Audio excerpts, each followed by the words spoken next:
चमोली जिले के तपोवन में आई त्रासदी के बाद राहत और बचाव का काम जारी है। इसी बीच एनडीआरएफ के कमांडेंट वीके तिवारी की माने तो रैणी गांव से धौली गंगा होते हुए एक सर्च ऑपरेशन चलाया जा रहा है। इस दौरान कहीं कहीं ड्रोन की भी मदद ली जा रही है और इसी दौरान रैणी गांव में आज के मौजूदा हालात का जायजा लिया है एबीपी गंगा संवाददाता ने। रैणी गांव को बहुत भारी क्षति पहुंचाई। यहीं एक पावर प्रोजेक्ट था जो पूरी तरह से वॉश आउट हो गया। अब यहाँ क्या क्या हो रहा है मैं अपने कैमरे की नज़र से आप लोगों को दिखाता हूँ। तो उधर आप देखेंगे कि वो पुल ढह गया था और उस पुल के बनने में भी समय लगेगा और ये चूँकि रेगुलर कंस्ट्रक्शन है तो इसको तो बनने में समय लगेगा, लेकिन यहाँ से ये बैली ब्रिज बनाने की अप्रोच बना ली गई है। इसके बाद फिर उसका अलग से काम होगा और उससे आगे एक हरा रास्ता आप देख सकते हैं, इधर फाउंडेशन तैयार कर दिया है। तो वो एक ट्रॉली पुल भी बनाया जा रहा है, यानी ट्रॉली पुल, बैली ब्रिज और फिर उसके बाद में पक्का निर्माण होगा। तो बैली ब्रिज से लोगों का अभी ट्रॉली से थोड़ा बहुत सामान या लोगों को लाने और ले जाने का काम शुरू होगा, क्योंकि बैली ब्रिज में भी 15 से 20 दिन का समय लगना है। ये जहाँ ये दो जेसीबी मशीन यहाँ पर जो खड़ी हैं, ये जेसीबी मशीन यहाँ पर कैंटीन थी, यहाँ आवासीय परिसर थे और यहाँ जिस दिन आपदा आई उस दिन तकरीबन 68 लोग यहाँ पर थे।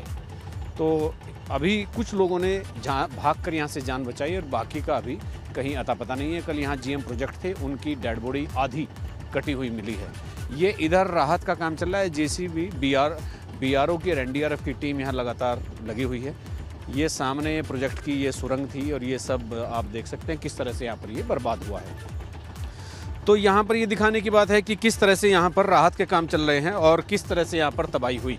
आप चारों तरफ मशीनों के गड़गड़ाहट देख सकते हैं, कितनी गड़गड़ाहट हो रही है, किस तरह से तेज़ी से काम चल रहा है। लेकिन चुनौती बहुत बड़ी है और बहुत जटिल है, आसानी से उसको पार पाना संभव नहीं है। फिर भी कोशिशें जारी हैं। उम्मीद रखिए, उम्मीद पर दुनिया कायम है। मैं अपने सहयोगी कैमरामैन प्रमोद वाजपेयी के साथ रैणी गाँव से अजीत सिंह राठी।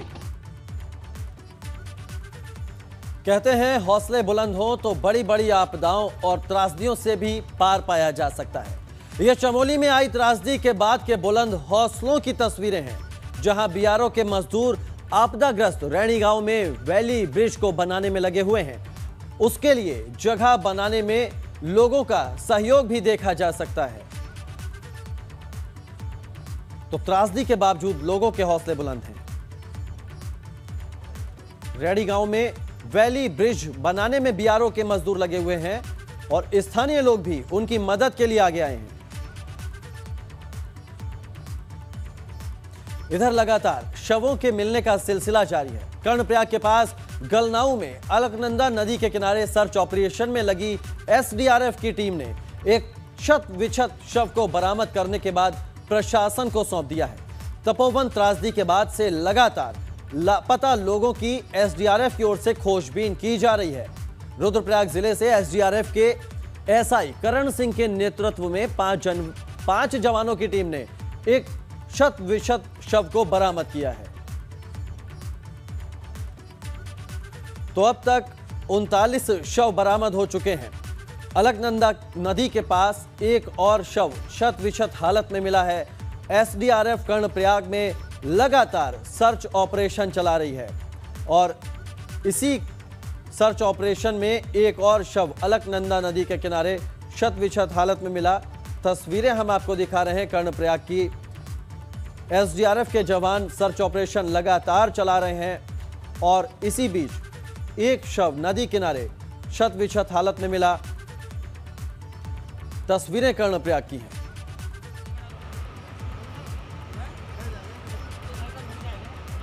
चमोली त्रासदी में यूपी के शाहजहांपुर का भी एक युवक लापता है। बताया जा रहा है कि वो 1 महीने पहले ही मजदूरी के लिए चमोली गया था। यह युवक खुटार क्षेत्र के गांव महुआ मोनिया का है। अब बेटे को ढूंढने के लिए पिता चमोली गए हैं, लेकिन वहां उसका कुछ अता पता नहीं चला है। अब पूरा परिवार लापता शेर सिंह की राह देख रहा है। लड़के को मतलब वहाँ काम करने गया था, चमोली जिला जी। वहाँ से वो गायब हुआ, वहाँ मिलता नहीं है। किस तरीके से गायब हो गया? अब पता नहीं, वहाँ भूकंप आया है वहाँ। जी जी, भूकंप वहाँ आया, वो गायब हो गया। अच्छा, आप गए थे वहाँ तक लड़के से मिलने के लिए? ससुराल तक हम गए थे वहाँ, वो जाने देने को वहाँ हमने उनसे अधिकारियों से पूछा था जी, तो वो कहने वहाँ तुम्हारे जाने को कोई फायदा नहीं है जी। और यहाँ भी हमने दीवान जी से बात करी थी, वो भी कह रहे थे वहाँ जाने तो आप नहीं पहुँचोगे वहाँ। ऐसे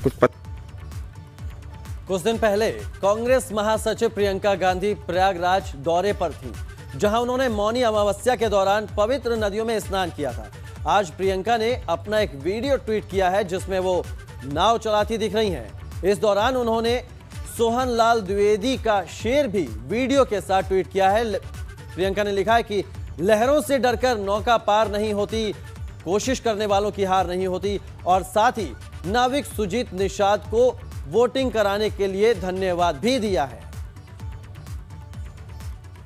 तो ये वो ट्वीट है जो आज कांग्रेस महासचिव प्रियंका गांधी ने किया है, जिसमें उन्होंने लिखा है कि लहरों के डर से नौका पार नहीं होती और कोशिश करने वालों की हार नहीं होती। वीडियो उन्होंने शेयर किया है इस ट्वीट के साथ, जिसमें वो संगम में नाव चलाती दिखाई दे रही हैं।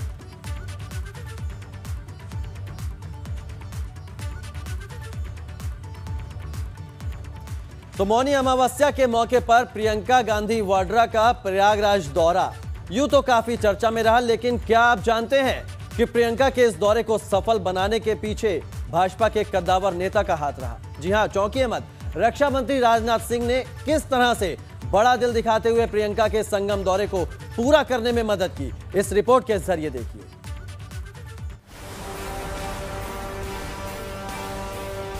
प्रियंका का प्रयाग दौरा कैसे हुआ सफल?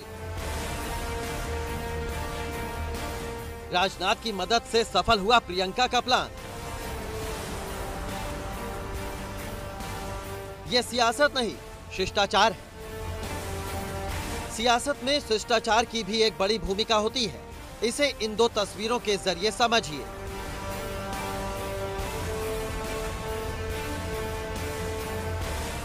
पहली तस्वीर 9 फरवरी की है, जब पीएम मोदी राज्यसभा सदस्य के तौर पर गुलाम नबी आजाद का कार्यकाल पूरा होने के दौरान उनकी तारीफ करते हुए भावुक हो गए थे। पीएम की आंखों से टपके आंसुओं ने देश में सत्ता पक्ष और विपक्ष की सियासत को एक संदेश देने का काम किया। तो दूसरी तस्वीर उत्तर प्रदेश की सियासत में शिष्टाचार की कहानी कह रही है। प्रियंका गांधी प्रयागराज के दौरे पर थी। इस दौरान उनके दौरे को लेकर सियासी बयानबाजियां तो खूब हुई, लेकिन मतभेदों को दरकिनार कर मनभेदों को मिटाने का काम किया देश के रक्षा मंत्री और भाजपा के कद्दावर नेता राजनाथ सिंह ने।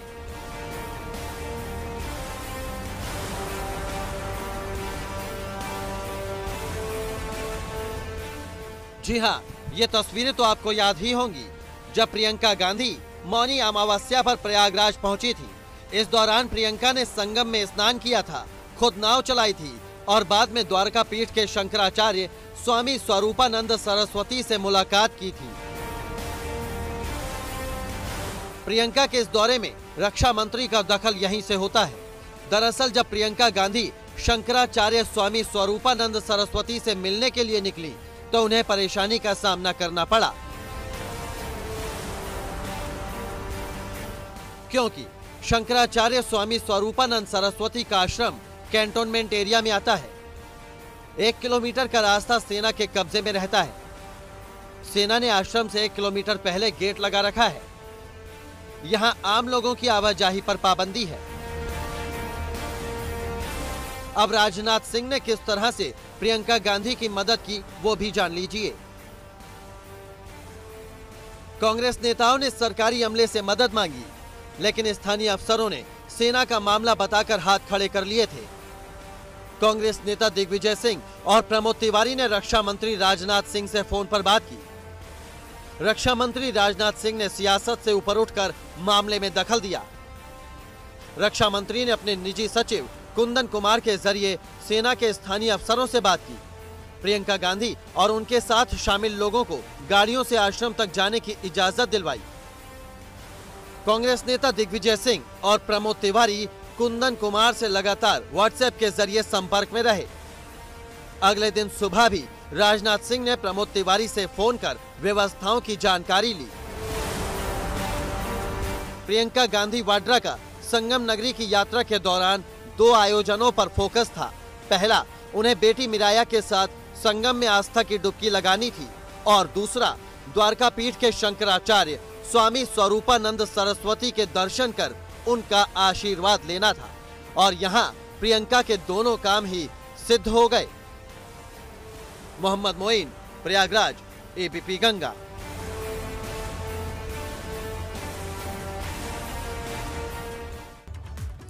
और इसी बीच एक बड़ी खबर आ रही है। मुख्यमंत्री योगी का बड़ा फैसला, आम लोगों पर दर्ज हुए मुकदमे वापस लिए जाएंगे। करीब 2.5 लाख मुकदमे वापस लेगी योगी सरकार। बड़ी खबर आपको बता रहे हैं, लॉकडाउन के दौरान दर्ज हुए जो मुकदमे हैं वो मुकदमे योगी सरकार वापस लेगी। मुख्यमंत्री योगी आदित्यनाथ ने इसके निर्देश दे दिए हैं। तो बड़ी खबर। अनुभव शुक्ला हमारे संवाददाता ज्यादा जानकारी के साथ जुड़ गए। अनुभव, करीब 2.5 लाख मुकदमे वापस लेगी योगी सरकार जो आम लोगों पर दर्ज हुए थे लॉकडाउन के दौरान। कितनी बड़ी राहत की बात है ये उन लोगों के लिए?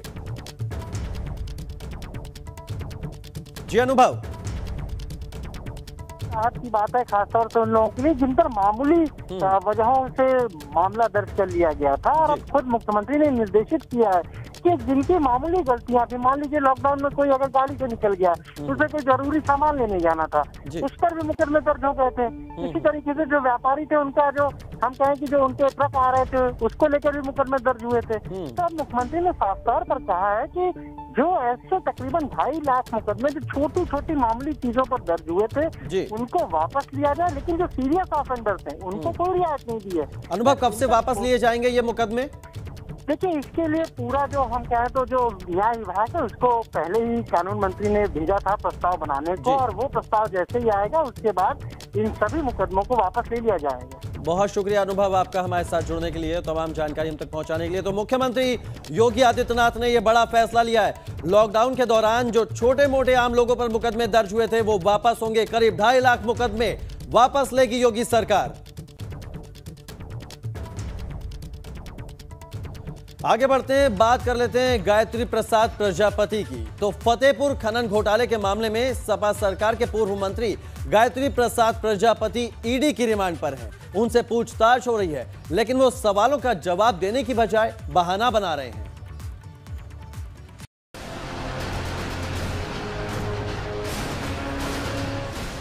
कहते हैं समय बहुत बलवान होता है। ये हैं गायत्री प्रजापति, समाजवादी पार्टी के कद्दावर नेता और मुलायम सिंह यादव के सबसे करीबियों में से एक।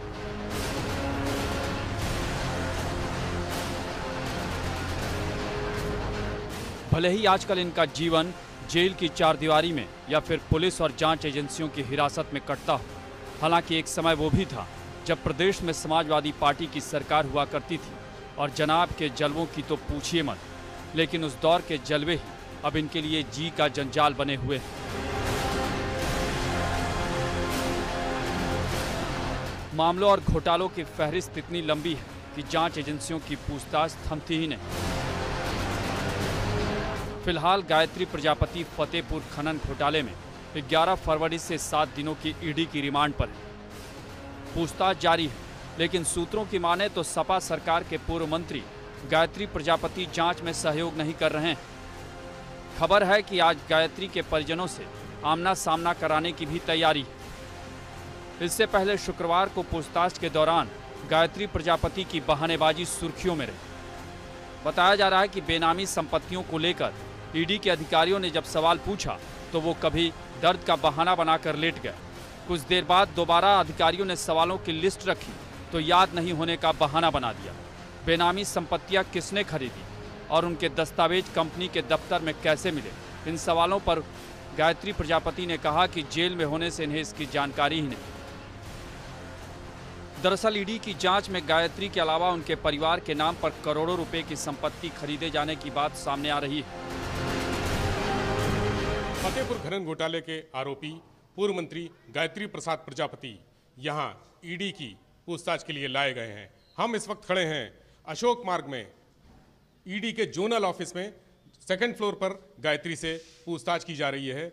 आज गायत्री से पूछताछ का तीसरा दिन है। ईडी उन्हें 7 दिन की रिमांड पर लेकर आई है, लेकिन तीसरे दिन ही उन्होंने कम से कम 30 बहाने करके खुद को पूछताछ से ईडी के सवालों से बचाने की कोशिश की है। कभी गायत्री के सर में दर्द होता है तो कभी उनके पेट में दर्द होता है, कभी उनको चक्कर आने लगते हैं, कभी वो अपने बिस्तर से गश खा के गिर पड़ते हैं। गायत्री की इन बहानों से ईडी भी आजीज हो गई है। ईडी ने गायत्री के परिवार वालों को आज यहाँ बुलाया है, उनके सामने ही गायत्री से पूछताछ की जाएगी। वैसे सपा सरकार के समय हुए खनन घोटालों में कई आईएएस और खनन के पट्टा धारक भी आरोपी हैं। जहां तक बात फतेहपुर खनन घोटाले की, तो ईडी ने इस मामले में 2 सितंबर 2019 को मनी लॉन्ड्रिंग का केस दर्ज किया था। एफआईआर में पूर्व मंत्री गायत्री प्रसाद प्रजापति का भी नाम था। साथ ही तत्कालीन प्रमुख सचिव खनन, तत्कालीन डीएम के साथ एक और आईएएस अधिकारी भी और कुछ लोग भी आरोपी बनाए गए थे। ईडी ने गायत्री प्रजापति के खिलाफ आय से अधिक संपत्ति का केस भी दर्ज किया था। ऐसे में गायत्री से पूछताछ के बाद जांच की आंच पार्टी के कुछ दिग्गजों पर भी आ सकती है। बहरहाल सपा सरकार के पूर्व मंत्री गायत्री प्रजापति भले ही बहानेबाजी कर रहे हों, लेकिन वो भी ये बखूबी जानते हैं कि जांच एजेंसियां किस तरह काम करती हैं और जवाब उगलवाती हैं। एबीपी गंगा के लिए लखनऊ से विवेक त्रिपाठी की रिपोर्ट।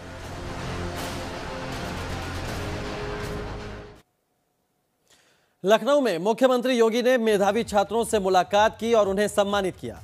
ये बच्चे राष्ट्रीय बाल पुरस्कार 2021 से सम्मानित हुए हैं। यूपी के 5 मेधावी छात्रों को पीएम मोदी ने सम्मानित किया है।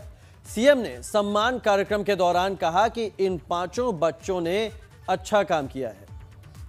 तो मुख्यमंत्री योगी आदित्यनाथ ने सम्मानित किया है 5 मेधावी छात्रों को।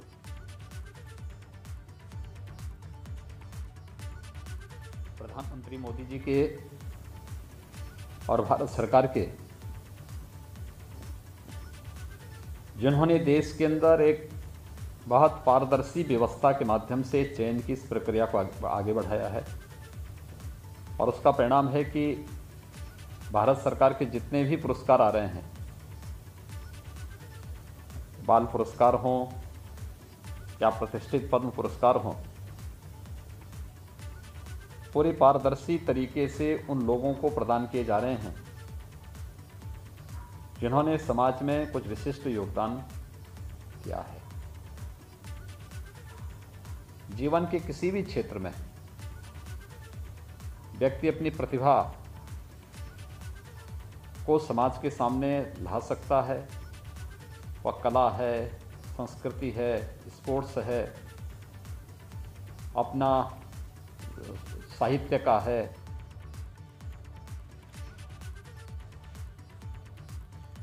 राजधानी लखनऊ में हाई वोल्टेज ड्रामा देखने को मिला। यहां बीच सड़क पर 2 महिलाओं में झड़प हो गई। सड़क पर काफी देर तक महिलाओं में झड़प होती रही। राहगीरों के मुताबिक पारिवारिक विवाद को लेकर दोनों महिलाओं में आपस में मारपीट हो गई। वहीं इस ड्रामे को देखकर पुलिस भी मौके पर मौजूद थी, लेकिन मूक दर्शक बनी रही। ड्रामे के बाद कार सवार महिला और पुरुष महिला को कार में ले गए। तो ये तस्वीरें लखनऊ की हैं, जब बीच सड़क पर एक हाई वोल्टेज ड्रामा देखने को मिला। सीतापुर में गैर जनपदों से आए हुए शिक्षकों ने बीएसए कार्यालय पर जमकर हंगामा किया। दरअसल काउंसलिंग के दौरान शिक्षकों को दूर दराज के विद्यालय आवंटन किए जा रहे हैं। शिक्षकों ने नजदीकी विद्यालय आवंटन की मांग की। आरोप है कि महिला शिक्षकों की नजदीकी विद्यालयों में तैनाती के शासनादेश होने के बावजूद महिलाओं को दूर दराज के विद्यालय भेजा जा रहा है। करीब 400 शिक्षक और शिक्षिकाओं ने बीएसए कार्यालय पर हंगामा किया। वहीं मौके पर शिक्षकों को समझाने के लिए सिटी मजिस्ट्रेट, प्रभारी और एसडीएम सदर भी पहुंचे।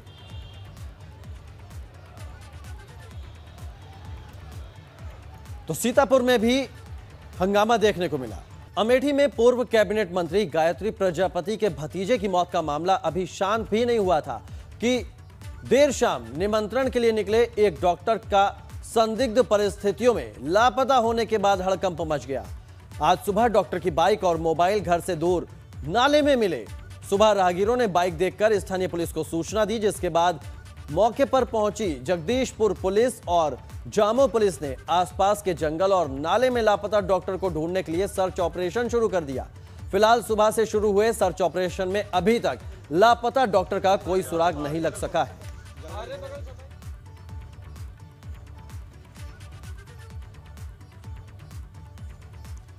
झांसी में रसोई गैस सिलेंडर के लगातार बढ़ रहे दामों के विरोध में समाजवादी पार्टी की महिला कार्यकर्ताओं ने गैस सिलेंडर को लेकर प्रदर्शन किया। महिलाओं का कहना था कि अब गैस सिलेंडर के दाम बढ़ाकर धोखा दिया जा रहा है। रसोई के सभी सामान महंगे कर दिए गए हैं, जिससे आम आदमी परेशान है।